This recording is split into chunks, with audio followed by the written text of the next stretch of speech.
Muy buenas tardes, queridos amigos. Muchas gracias por sintonizarnos de nuevo, un domingo más de Medicina de Cuerpo y Alma. Hoy, domingo 29 de mayo, Día de las Madres. Así que unas felicitaciones extensas a todas nuestras madres, nuestras abuelas dominicanas. Hoy tendremos, como costumbre, un programa muy especial. Tendremos la cápsula dermatológica de la doctora Alba Luz Rodríguez, acerca de la caminata de la dermatología, ¿no? De la campaña del sol. Yo les hablaré acerca de la partenogénesis y con motivo especial de Día de las Madres tenemos al doctor José Plácido Montero Ramos, quien nos hablará de la salud obstétrica y ginecológica de todas las madres dominicanas. No se pierda, luego de la pausa siga con nosotros.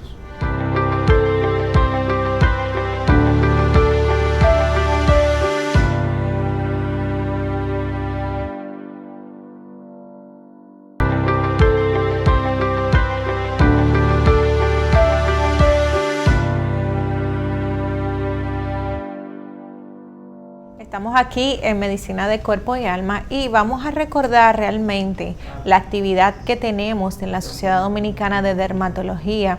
Una caminata este sábado 4 de junio, la cual es denominada Un Paso por tu Piel.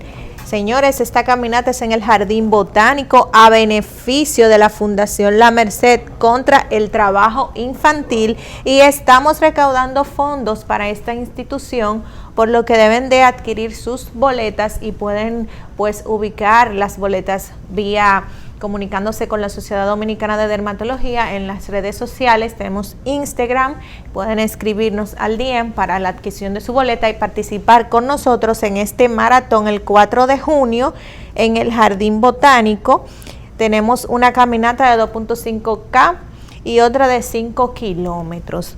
Recuerden que tenemos que apoyar lo bueno y la sociedad pues trae para nosotros esta recaudación de fondos para esta Fundación La Merced, así que compartiremos con ellos allá este sábado 4 de junio a las 3 de la tarde en el Jardín Botánico. Aprovechando pues el espacio de Medicina de Cuerpo y Alma en apoyo a esta caminata que tenemos, Un Paso por tu Piel, y felicitando a todas las madres dominicanas hoy en el Día de las Madres, a la mía y a toda mi familia, a todas mis tías y mis amigas también que son madres y a todas las madres que nos sintonizan aquí en Medicina de Cuerpo y Alma. Tenemos un programa muy especial en el día de hoy. El doctor Juan Carlos Estrella tiene su cápsula urológica y nuestro invitado en esta tarde es el doctor José Plácido Montero, el cual es médico ginecólogo y que va a hablar sobre la salud sexual de las madres dominicanas. Así que vamos a una pausa comercial y retornamos con el segmento urológico aquí en Medicina de Cuerpo y Alma.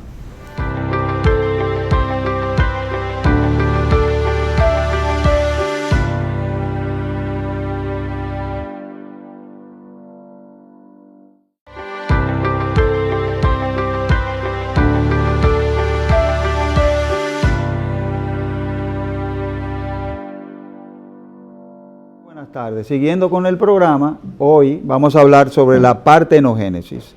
Los que vieron el programa de la semana pasada, hablamos de la desaparición espontánea que está ocurriendo en los cromosomas sexuales en muchas especies animales, específicamente los placentarios y los marsupiales, incluyendo la especie humana. Esta desaparición está asociada a algo que se me olvidó aclarar, a muchos cánceres, y eso es un poco paradójico porque cómo es que el cromosoma Y nos da los órganos sexuales masculinos. Es lógico pensar que la desaparición de este cromosoma va a ir acompañada de una desaparición o por lo menos de una disminución en las enfermedades de estos órganos masculinos, como el cáncer de testículo, el cáncer de próstata, no solamente esto, sino que también el cáncer de riñón, el cáncer de cerebro y el cáncer de la mama masculina. Pues está asociado la desaparición del cromosoma Y a estos cánceres de órganos masculinos. Debiera ser lo contrario, es algo que nos llama la atención.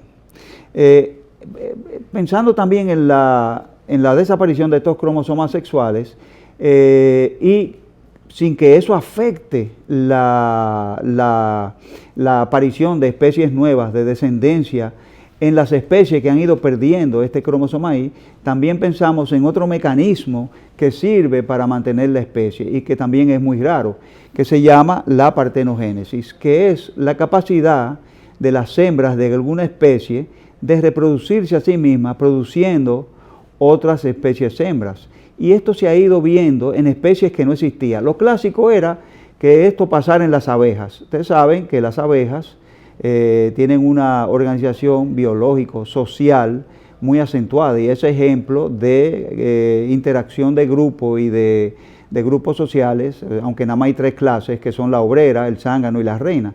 Ustedes saben que la reina puede tener obreras sin necesidad de ser fecundadas por el zángano, y cuando el zángano fecunda a la reina, entonces sale o otra reina o salen los zánganos. Pues bueno, esto se da en muchísimas especies, o sea que la partenogénesis, etimológicamente hablando, quiere decir parteno, quiere decir puro, doncello, virgen, y génesis, el origen, el comienzo de una vida. Entonces, traducido, eso quiere decir nacimientos virginales o nacimiento de una virgen. Y no deja de ser cierto. Esto se da también en hembras de animales en cautiverio en zoológicos del mundo. Por ejemplo, ahí vemos la gráfica, esto es un dragón de Komodo, esta es una femenina que estaba en un zoológico de Melbourne, en Australia, y que sus cuidadores, ellas siguen poniendo huevos, y sus cuidadores tuvieron una gran sorpresa y hasta se asustaron un poco porque vieron que de 3 huevos que había, eclosionó uno. Y se dieron cuenta los biólogos que estas especies tienen la capacidad de reproducirse sin la presencia del varón. Y este proceso se llama partenogénesis o nacimientos virginales o nacimientos de hembras vírgenes.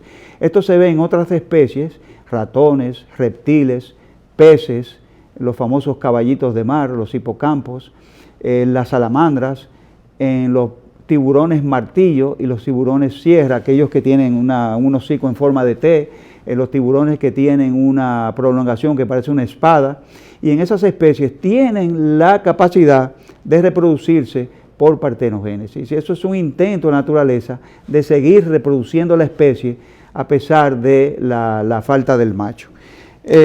Tenemos otro hecho interesante, y es que la partenogénesis también se puede producir también con la presencia del macho. La presencia del macho sería necesaria, pero el DNA del espermatozoide no entraría en la formación del descendiente, y sería una hembra también, porque una hembra solamente puede dar una hembra porque no tiene el cromosoma Y, pero por lo menos se mantiene la especie de estos animales para que no sean extinguidos.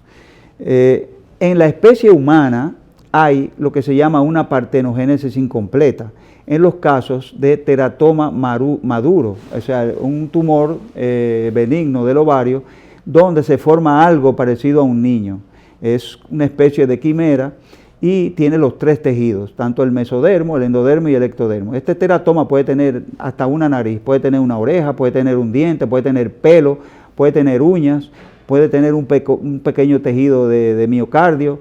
Todo esto tiene las 3 capas embrionarias, pero no llega a ser un individuo completo. Eso es lo que se llama una partenogénesis incompleta, que se da en algunas mujeres. También en los niños se producen teratomas, en el testículo hay teratomas, y es un tumor bastante frecuente en los neonatos. También en el área sacrococcígea, ahí se producen teratomas, pero ya son otro tipo de teratomas, no son teratomas que dependen de las células sexuales directamente, que se llaman células germinales. Hasta aquí nuestra cápsula urológica. Gracias por habernos escuchado, y siga con nuestra próxima sesión, donde tendremos una entrevista con el doctor José Plácido Montero Ramos, un eminente ginecostreta dominicano, acerca de la salud sexual y ginecológica de nuestras madres y nuestras abuelas. Siga con nosotros, no le cambie luego de la pausa.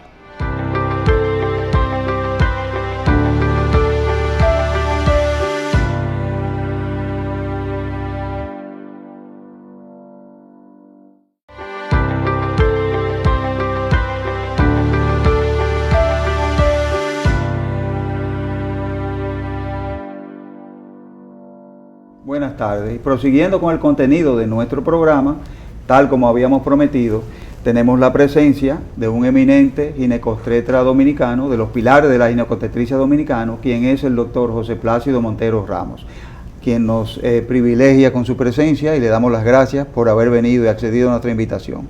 Hoy con motivo del Día de las Madres, para celebrar el Día de las Madres y nuestras abuelas. Celebrar la llegada de la vida, Exactamente. que es lo que le da vida al ginecólogo, en el sentido de que lo hace a uno partícipe del inicio de esa cosa tan bella que es la vida. Y ustedes los ayudan a ser madres. Uno asiste, todo lo hace Dios y la naturaleza. Amén.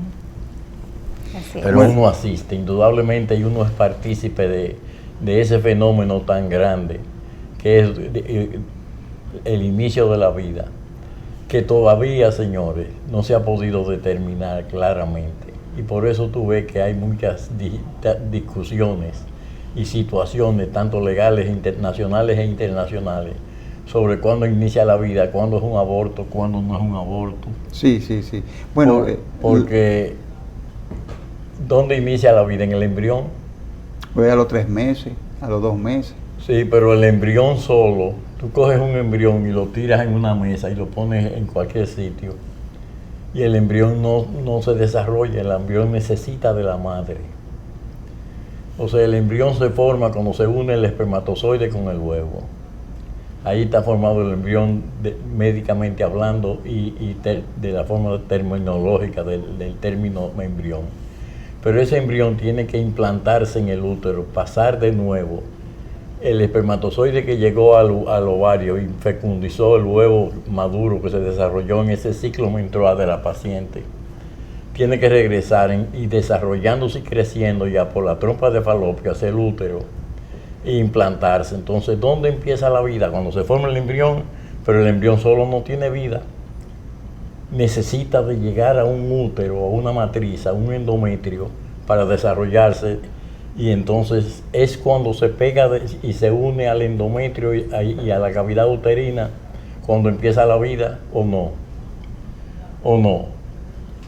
O es cuando nace el niño. Nosotros tenemos una contradicción grande, muy grande. Una disyuntiva. La Constitución Dominicana dice que la vida empieza cuando se forma el embrión, y lo dice claramente, pero sin embargo nosotros contamos la edad desde el nacimiento, debería ser desde cuando se forma el embrión, pero eso es muy difícil de determinar en todos los casos se forma un embarazo. O sea que aparte de la edad que uno cree o dice que tiene 9 meses más de vida. O 7 meses si fue citomecino. Sí, exactamente. O sea, tiene la variante en eso. Si es cuando respira, si es cuando no respira, y entonces hay mucha contradicción y muchos puntos débiles en el inicio de la vida. Sí, para nuestros amigos lo que el doctor se refiere es lo que dicen las leyes desde el momento que se puede hacer el supuesto aborto, desde qué edad es esa persona, ese embrión es un individuo. Entonces en algunas constituciones que es donde se permite el aborto, tiene que ser menor de 3 meses. Depende del país y del estado en que se esté hablando. Por ejemplo, los Estados Unidos, que es un país tan grande y tan organizado, cada estado, o sea, la ley federal aprueba el aborto, que actualmente hay estados que lo están rebatiendo esa ley.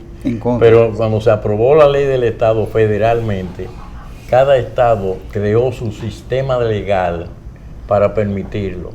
Entonces tú veías que se veía el fenómeno de que, por ejemplo, en Minnesota consideraban las 14 semanas como el límite del aborto. A partir de ahí ya no era un aborto, sino un parto. Y con el desarrollo de los medios para tú ayudar y asistir a los prematuros, la edad límite de la viabilidad de un embrión, de un bebé, ha ido modificándose. O sea, un embarazo a término se considera que es un embarazo de 40 semanas.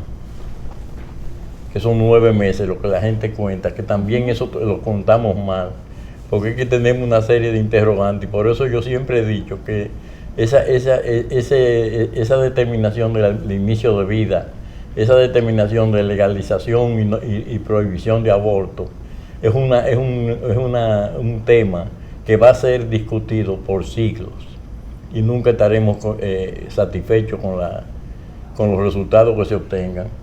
Todavía se usa aquellas reglas que nos daban en la universidad cuando dábamos las ginecostetrichas, que eran la fecha de la última menstruación más 9 días. Creo que se llamaba la regla de Naegele. Sí, eso está vigente. Todavía vigente. Porque todas esas cosas son cosas vigentes, hechas en una base teórica. Exacto. Y establecidas y escritas.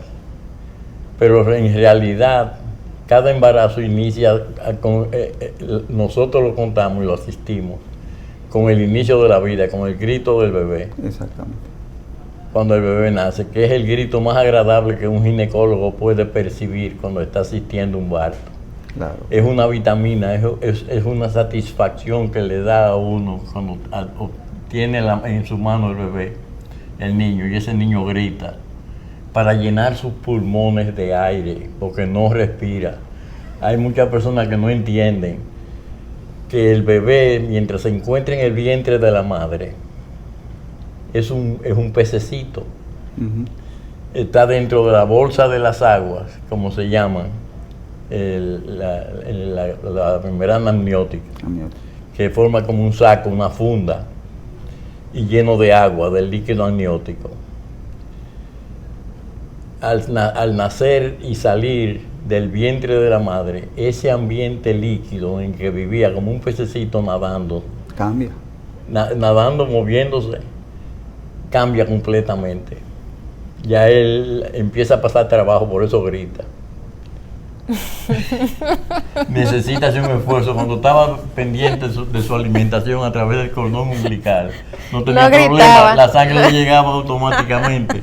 Sale del vientre de la madre y empezó a trabajar, el pobre muchachito. Por eso es que dicen que cuando la gente está pasando trabajo, que no come y todas esas cosas, dicen, está chupando aire. Sí, no, por eso, porque es que empieza uno. Empieza desde que sale a trabajar, ya tiene que buscarse. Sí.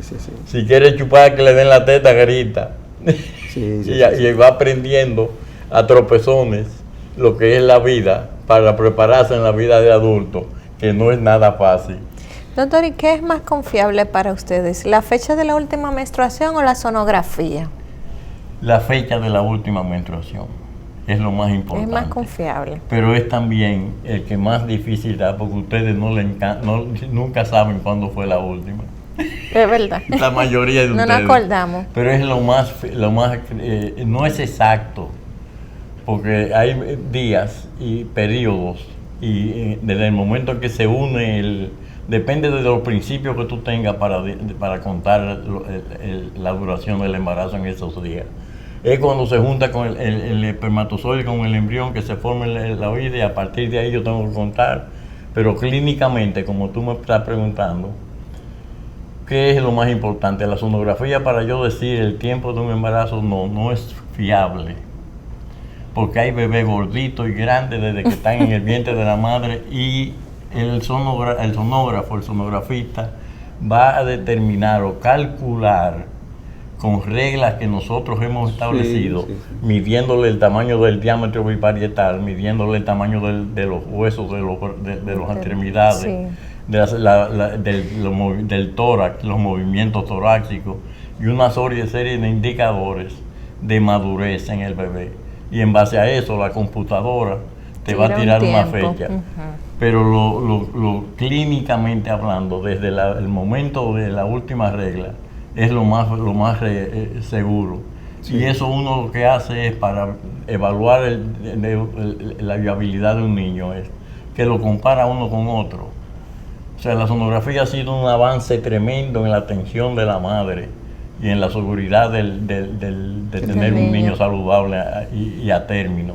Dejarlo llegar para determinar cuándo el niño dentro del vientre de la madre se encuentra más en peligro que saliendo de él, de ese estado. Eso es la determinación y comparar cuándo fue su última regla y qué fecha posible de parto y de desarrollo tiene, cuántas semanas de desarrollo tiene el tamaño del bebé que está en la madre, medido por la sonografía. Entonces uno compara, ¿hay un retraso o no lo hay? Hay niños grandes, hay niños chiquitos. Entonces uno lleva una serie de evaluaciones que se recomienda por lo menos 1 o 2 sonografías, pero yo diría que ya en el tercer trimestre es muy importante que se haga con más frecuencia. Claro, ya en las últimas etapas del embarazo. Del embarazo. Sí. Doctor, usted que estudió en España, hizo su especialidad en Minnesota, ¿no? Tengo entendido. No, yo la hice en Nueva York. En Nueva York. Yo trabajé en Minnesota. medicina privada con la Clínica Mayo y el Columbia Park Clinic en Minneapolis, Minnesota. Y con todo ese background y toda su experiencia, ¿cuáles son los cambios? ¿Cuál ha sido la evolución, por ejemplo, de la ginecología, las ginecobstetricias, las abuelas de nosotros que nos dieron a luz hace 50 años, 60 años? ¿Y cuál ha sido la evolución, los avances más importantes en ese sentido? Se refieren más hacia la calidad de la vida. El momento del parto uno lo ve más hacia la calidad del producto del niño. A mí no me gusta decirle producto como uno... Le dicen sí. Porque es un bebé, es un ser vivo, pero es el término que se utiliza médicamente comúnmente por mucha influencia de los profesionales que han tenido participación en la escuela mexicana y suramericana, que se han formado allá, que tienden a usar el niño, decirle que es un producto del embarazo, un producto de una relación sexual, un producto de que... Hasta de alto valor obstétrico. Sí, también. Sí. Cuando ha sido muy difícil la concepción de ese niño, le dicen producto de alto valor. Entonces, han habido avances muy buenos y muy positivos. El monitoreo de la frecuencia fetal del niño por un medio automático electrónico, que te permite a ti ver el grado de oxigenación durante la labor, que la labor es como lo dice la palabra, es un trabajo. Sí, nadie llama y dice que va a tener un paseíto ni un entretenimiento de parto. Se le llama labor de parto. Exacto. Es un trabajo de salida del bebé, un cambio grande. Y la sonografía ha ayudado mucho en la evaluación previa a la labor de parto y el monitoreo interno y externo electrónico ha facilitado mucho el poder determinar el grado de oxigenación y de vitalidad del niño durante el estrés de la labor del parto. Eso ha sido avances para mí de muy significativo, de mucha importancia y de mucha tranquilidad y permiso.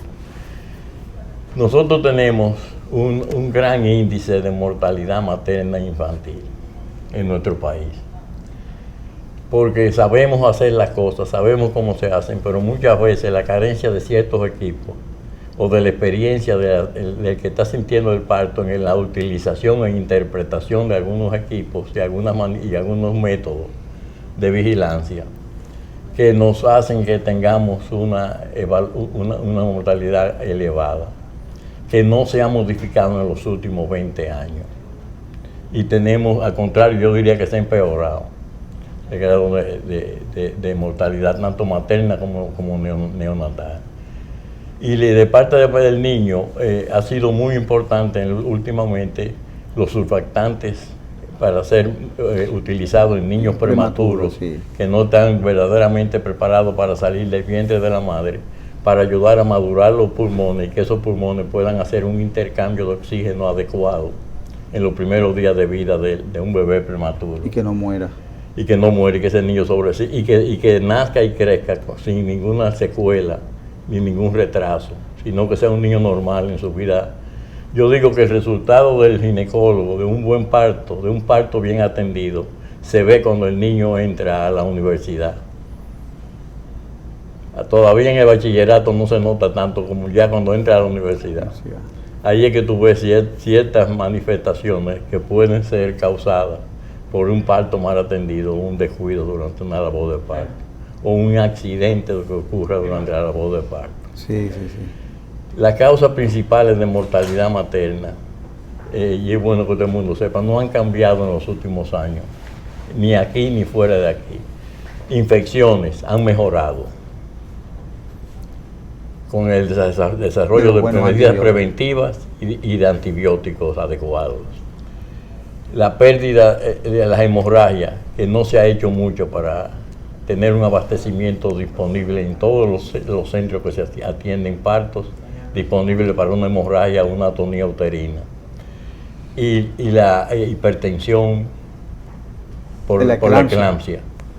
Esas son las 3 causas. Eso no ha cambiado en los últimos 20 o 30 años como causa de muerte materno-infantil. Porque el niño prematuro generalmente responde a que tiene que hacerse ese parto antes, ya con el niño sufriendo. Un niño ya viene afectado, viene en una condición que necesita una asistencia y no es el niño natural que se te brinca de las manos cuando sale del vientre materno.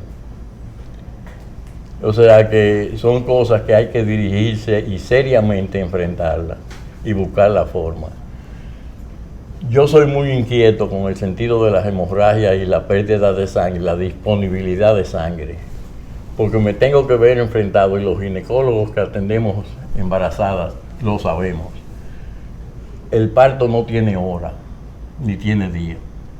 Se te puede presentar un desprendimiento de placenta, cualquier sangrado en la madre. Impredecible el acto. Es impredecible. Y eso puede ser a las 3 o a las 4 de la mañana. Sal a las 3 de la mañana de una clínica donde no haya una disponibilidad de sangre, por suerte que la puede haber, porque no todas las clínicas tienen banco de sangre. Sí, no, claro, verdad. A buscar sangre a las 3 de la mañana, una pinta o 2 de sangre, con una paciente sangrando con una hemorragia. Es difícil. Hay que verse en esa situación, señores, tanto desde el punto de vista del ginecólogo como de la familia y los familiares. Y ahí todo el mundo opina y dice y habla. Pero no se ha podido establecer un sistema serio, bien organizado, a pesar de que incluso aquí tenemos un centro de hematología que uno de los gobiernos pasados lo edificó. El edificio, sí. Y se viven quejando de que no disponen de la materia prima principal del banco de sangre, que es la sangre. Claro. Ahora también hay un factor que es como la falta de educación, de formación en la gente que acuda y la a falta donación. de estímulo también. Sí. Yo creo mucho en el estímulo. O sea, tú tienes que dar para recibir y para que te den. Cuando yo viví en España, un compañero de los que estamos viviendo allá, que fue después que mataron a Trujillo, que salimos del primer grupo a Barcelona, el hijo del doctor Salomón Jorge de Santiago Bernal, que hoy es pediatra y trabaja en California, tuvo un accidente en una moto que tenía y lo tuvimos que llevar de emergencia a una clínica. Y él tenía el carnet de donante, era miembro del club de donantes, y de ahí nos hicimos todos miembros del club de donantes. ¿Qué es un club de donantes? Un club de donantes es algo que hacen o los hospitales o las instituciones. En Barcelona estaba organizado a través de la Cruz Roja.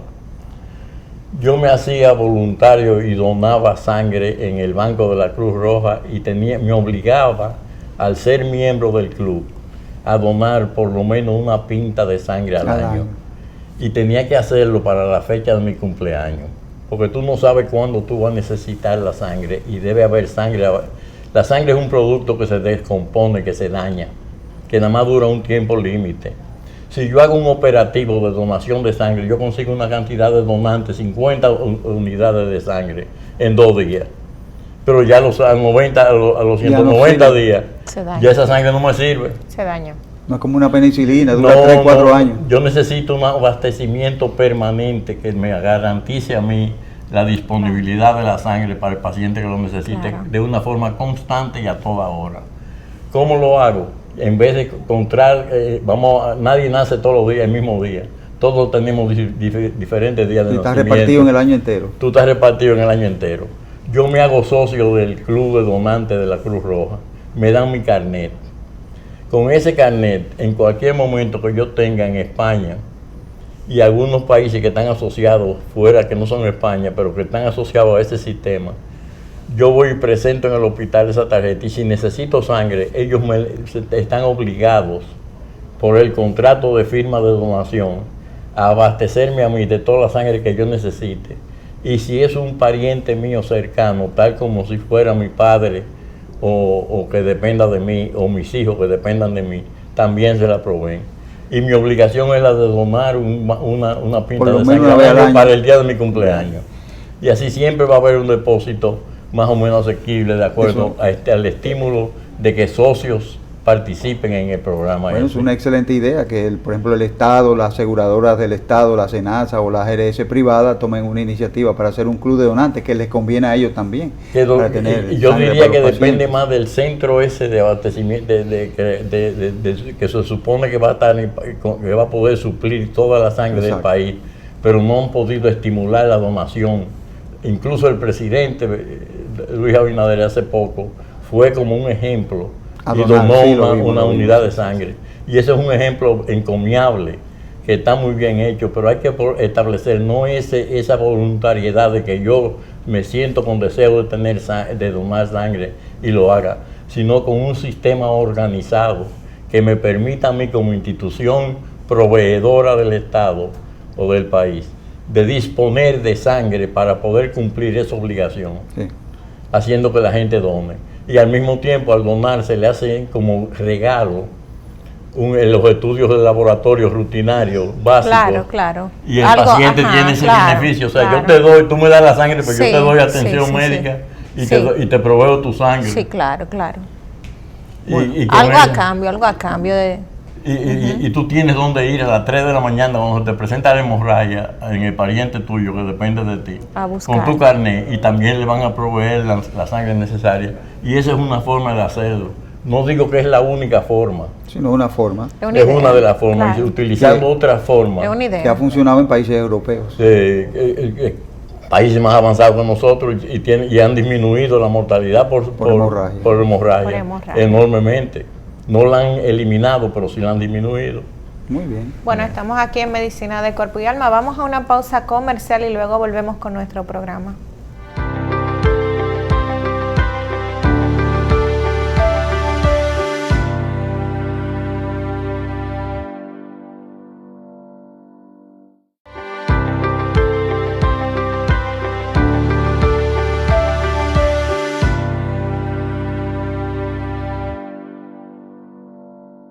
De vuelta en nuestro programa Medicina del Cuerpo y Alma. Estamos en nuestro tercer segmento conversando con el invitado. En la tarde de hoy tenemos la presencia del doctor José Plácido Montero, médico ginecólogo muy preciado del país, y estamos conversando de todo acerca de la ginecología, la vida, la maternidad.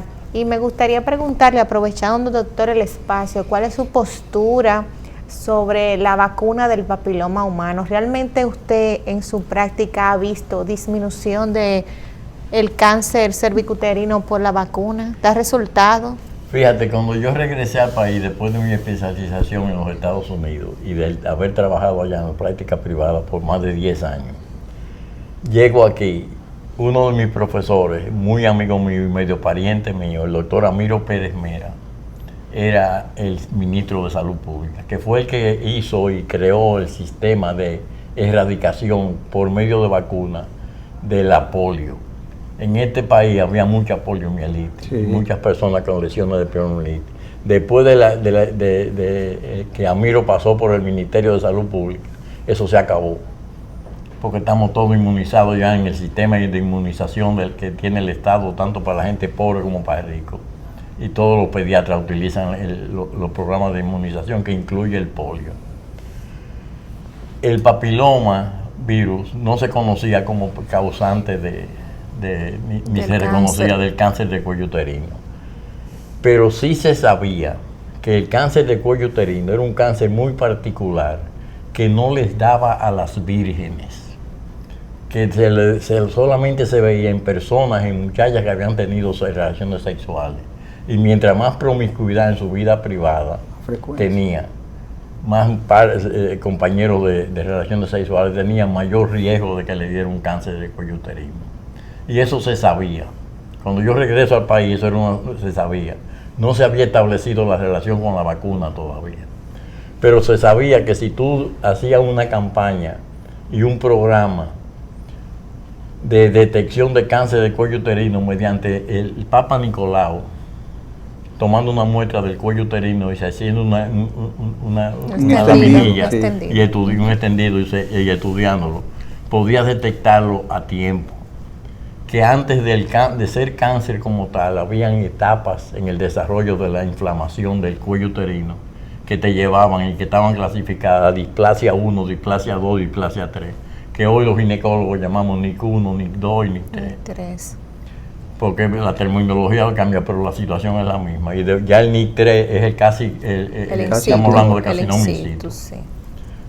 Entonces, él me llevó al ministerio y me dijo que organizara un programa que ya en Cuba, en Costa Rica y en otros países sudamericanos y en los Estados Unidos estaban llevando a cabo, de detección para erradicar, porque se podía erradicar, como se conocía el vector, que era la relación sexual, tú podías eliminar ese cáncer si tú hacías tu Papá Nicolau y cualquier cambio que pudiera hacer desarrollar un cáncer en los cambios celulares, detectarlo a tiempo y manejarlo.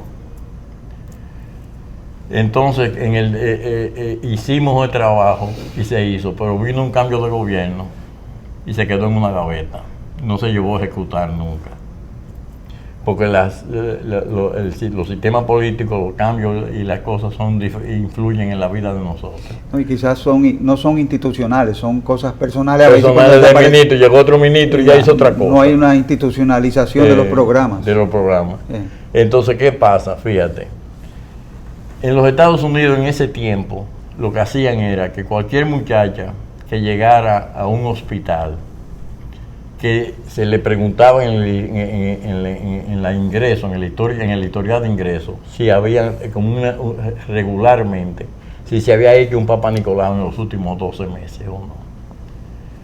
Si esa paciente se le daba de alta, porque llegaba quizás por un majón de un dedo, no tenía nada que ver con ginecología, pero se ponía en el expediente que no se había hecho el Papá Nicolau, no podía ser de alta del hospital sin habérsele hecho el Papá Nicolau.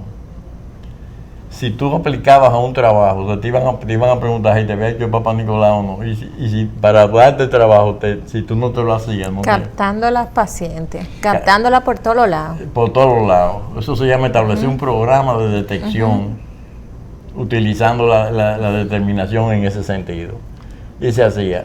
Ya mi regreso aquí se estableció en lo del desarrollo del estudio del carcinoma de cuello uterino el efecto de la vacuna y se pudo probar que el 99% de los casos de cáncer de cuello uterino están producidos o está presente siempre uno de las cepas del papilomavirus.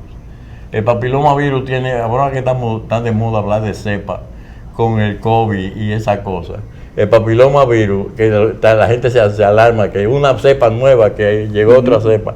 El papilomavirus tiene más de 140 cepas diferentes del mismo virus. Pero solamente son como 10 las que pueden causar cáncer. Sí. Solamente hay 9 que están probadas, pero las otras mutan y pueden ser, son papilomas todas.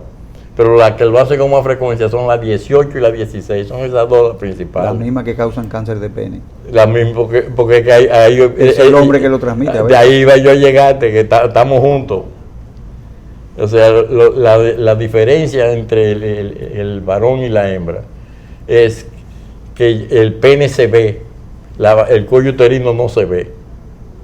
Pero hay una forma de yo acceder a él mediante la especuloscopía y la toma de la muestra con un hisopo del cuello y hacer el extendido y hacer el estudio y determinar si esa paciente tiene un cáncer o una lesión precancerosa, una displasia, y qué grado, y manejarlo. Y en el manejo de esas pacientes que tienen displasia o carcinoma in situ, se ha incorporado también últimamente, no solamente la vacuna, que vamos a hablar un chin más de la vacuna más adelante, pero ahora yo quiero señalar que es el uso de la colposcopía, que es un instrumental que nos permite a nosotros visualizar el cuello y determinar mediante el uso de ácido acético, que no es más que vinagre refinado, los cambios celulares que pueden haber en el tejido del cuello uterino y dirigir con una pinza pequeña y tomar una muestra de las áreas afectadas que muestren cambios de haber sido afectadas por el papilomavirus. El Papá Nicolau sigue siendo útil, porque nos dice que hay células, pero no me dice de dónde vienen. Con la colposcopía yo veo de dónde vienen y quito ese alimento, ese pedazo y hago una conificación, pero cada día se hacen menos conificaciones, porque con la colposcopía yo determino y veo, y se ha podido probar, que el papiloma virus, lo que causa son verruguitas, así como en la piel normal que se ve, son verrugas, en el cuello es igualito. Entonces con el ácido acético y unos colores especiales que trae el instrumento, uno identifica dónde están localizadas y las puede eliminar lesiones, sin tener que hacer un procedimiento quirúrgico de llevar a la paciente a operarla y manejarla en una forma ambulatoria. Ay, qué bien. Ambulatoria. Qué bueno. Entonces la vacuna se va todavía más adelante, un paso más adelante en la prevención de estas pacientes que puedan ser contaminadas con el virus del papiloma. ¿Ha bajado la incidencia realmente en los países con amplios programas de vacunación? Enormemente. Enormemente, o sea que hay que vacunarse. Espérate, aquí en años atrás, no muy lejanos, se compraron vacunas y se empezaron a utilizar en las escuelas y hubo un movimiento antivacuna que paró la vacunación. Señores, les es la oportunidad de poder eliminar uno de los cánceres que afectan al ser humano y a la mujer dominicana, haciendo un plan de vacunación, que ya la vacuna, aquí hay vacunas, no están disponibles para todo el mundo, pero hay vacunas, Salud Pública tiene vacunas. Para el HPV. Y deben vacunarse tanto los niños varones como las niñas hembras. Claro, es la cadena. Porque los vectores que transmitimos, nosotros enfermamos a las niñas, quienes lo llevamos somos nosotros, con la ventaja de que cuando nos salen la verruguita, nosotros la vemos y nos la tratamos con el urólogo, con ustedes. Pero las hembras tienen que hacerse un Papa Nicolau. Sí. Y en toda mujer que esté sexualmente activa, no importa la edad que tenga, debe ser sometida o debe someterse ella a un estudio de Papa Nicolau, de citología cérvico-vaginal, por lo menos una vez al año. Muy bien. Durante toda su vida. No hay edad de diferencia. Muy bien, doctor. Mire, le damos profundamente las gracias de haber tenido un profesional como usted, con tantos años de experiencia y tan destacado aquí en nuestro programa.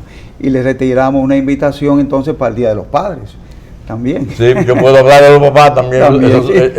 Aunque siempre nos acusan de que nosotros somos los sinvergüenza. Sí. Y aprovechar el programa también en el día de hoy, que hoy es domingo 29, y felicitar a nuestras madres, a nuestras abuelas, a nuestras hermanas, a la doctora, que es madre también. Muchas felicidades a todas las madres. Por eso hemos traído al doctor José Plácido Montero Ramos a hablar de todos estos temas. Señores, muchas gracias por habernos sintonizado. Esperamos que sigan con nosotros cada domingo de 2 a 3 y sigan con la programación de Cinevisión Canal 19. Gracias por habernos sintonizado. Y muchas gracias a ustedes por invitarme.